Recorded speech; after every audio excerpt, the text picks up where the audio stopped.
वडवी गावाजवळील झोपडपट्टीतली एक वाकडी गल्लीत सोनाली राहायची. उजाडेल तेव्हा अगदी धुके असावं तशी तिची स्वप्नेही रुसर होती. पती हरवला, कर्ज उरतं होतं, जीव जगण्यासाठीच तिला प्रत्येक क्षणी लढावं लागायचं. तिच्या 2 मुली आणि 1 मुलगा दररोज भुकेने झोपेची वाट पाहायचे. एका वेसंबर रात्री जेव्हा तिच्या हातात $100 आले होते, त्या पैशांनी आयुष्य पालटावे अशी अपेक्षा होती. पण त्या $100मध्येही काही शाप दडलेले होते आणि त्या पैशांची किंमत सोनालीला जीवनभर मोजावी लागणार होती. ती रात्री सोनालीला एक फोन आला. "तू उद्या ये." आवाज गंभीर, ठोस. "कोण?" ती विचारू शकली नाही. रडवासा ओरड करून बंद झाला फोन. दुसऱ्या दिवशी ती निर्धारित ठिकाणी गेली, एका जुन्या अंधाऱ्या बंगलेजवळ. दरवाजात उभी राहिली ती. आत जाऊन बंद दार उघडले. एक अँकरातले तारेवरून लटकलेले काचेचे दिवे, सावल्या पडलेल्या ओल्या भिंती, वरती एक रिकामा ताट आणि इतकंच. तिथे एक माणूस पडला, रक्ताने शिरावलेला, डोक्यात गहाळ, हातपाय जड. तो मृत्यूच्या दऱ्यावर होता. सोनालीच्या आवाजात धडधड सुरू झाली. "तू?" तो न बोलताच डोळे मिटले. दुसऱ्या दिवशी सकाळी स्थानक पोलिसांना फोन आला. एका माणसाचा मृतदेह सापडला आहे. पोलीस तपासासाठी विक्रम सावंत आला. अनुभव होता त्याला मोठ्या प्रकरणांची, पण हे वेगळंच होतं, कारण तिथल्या ठिकाणी कुठलीही फिंगरप्रिंट्स न आढळल्या. डोक्यावरचा जखम इतका गडद की चेहरा ओळखता येत नव्हता. तपास करताना विक्रमला अजब गोष्ट लक्षात आली. मृतकाचा फोन, त्याची अलमारी, कागदपत्र सगळं रिक्त.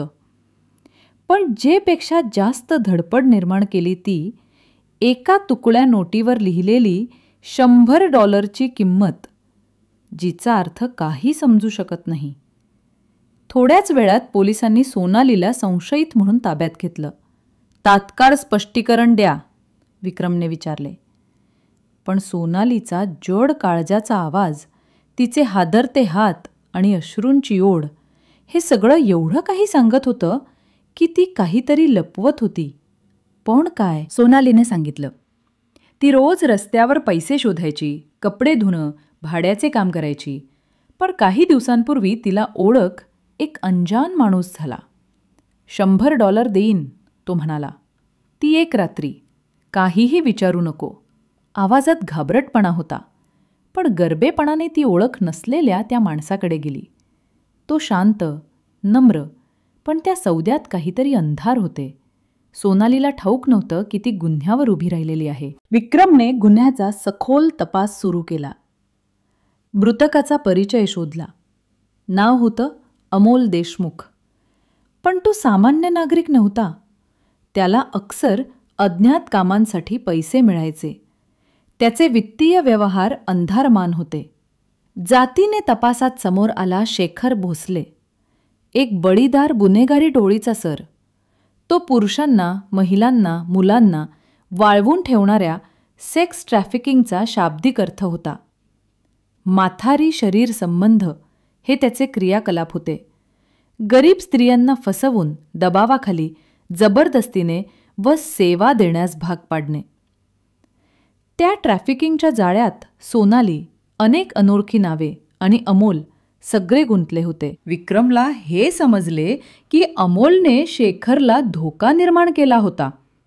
अमोलने काही कागदपत्र साठवली होती जी शेखरच्या व्यवसायाला हव्या होत्या. त्या कागदपत्रांनी शेखरच्या रॅकेटचा बहुमूल्य हिस्सा उघड करायला शक्य होतं.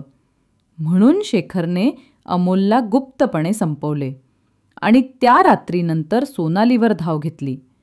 सोनालीने हिरावलेली $100 हे साधारण पैसे नव्हते. ती त्या पैशांतून काही कागदपत्रे, काही डेटा आणि एक गुप्त USB डिव्हाइस होतं. अमोलने ती सोनालीला दिली होती. ती त्याला सुरक्षित ठेवायची होती. पण शेखरची टोळी तिथे होती आणि त्याने अमोलचा अंत नंतरच केला. विक्रम आणि सोनाली एकमेकांना भाग पाडून अंधारातून बघत राहिले. विक्रमनं सावधगिरीनं पुढे पाऊल ठेवले. काही पोलीस करप्ट होते, काही सेक्स ट्रॅफिकिंगचे संबंध त्यांना स्वतःचे होते. सोनालीला त्रास देण्यात अनेकांनी हात होते. पण तिच्या अंगाखांद्यावर विश्वास आणि न्यायाची आस होती. एक रात्री विक्रमनं आणि सोनालीनं एक छापा टाकण्याचा निर्णय घेतला. शेखरचे मुख्य अड्डा. सर्व पुरावे, कागदपत्रे, डेटाबेस ते सर्व तिथे होते. छाप्याच्या वेळी होरपळ सुरू झाली. शेखरची टोळी लढली, पण विक्रमचे पथके ठाम होते. सोनालीनं USB काढून तो जतन केला. काही जण मंजूर झाले, काहींना धरले गेले. शेखरच्या पळून निघाला, पण त्याच्या अनुयायांना अटक झाली. शेखरच्या विरोधात केस उघडली. सोनाली सुरक्षेअंतर्गत ठेवण्यात आली. डेटाबेस, साक्षीदार, डॉक्युमेंट्स सर्व न्यायालयात सादर केल्या. अनेक लोक दोषी ठरले. सोनालीची कहाणी समाजासमोर आल्यानंतर तिची परिस्थिती बदलू लागली. लोक वादळ उठले. $100 किंमत ही केवळ पैशाची गोष्ट नव्हती. ती एका स्त्रीची मोलाची आत्मा, तिचं अपमान, तिच्या लढ्याची दृष्टी होती. विक्रमने दिलासा दिला. तू रिंगा नाहीस, तू युद्ध करणारी आहेस. सोनालीने हसू दिलं. कठीण होते ही लढाई, पण ती लढली आणि जिंकली. जर तुम्हाला अशाच व्हिडिओ हवे असतील तर चॅनलला सबस्क्राईब करायला विसरू नका. धन्यवाद.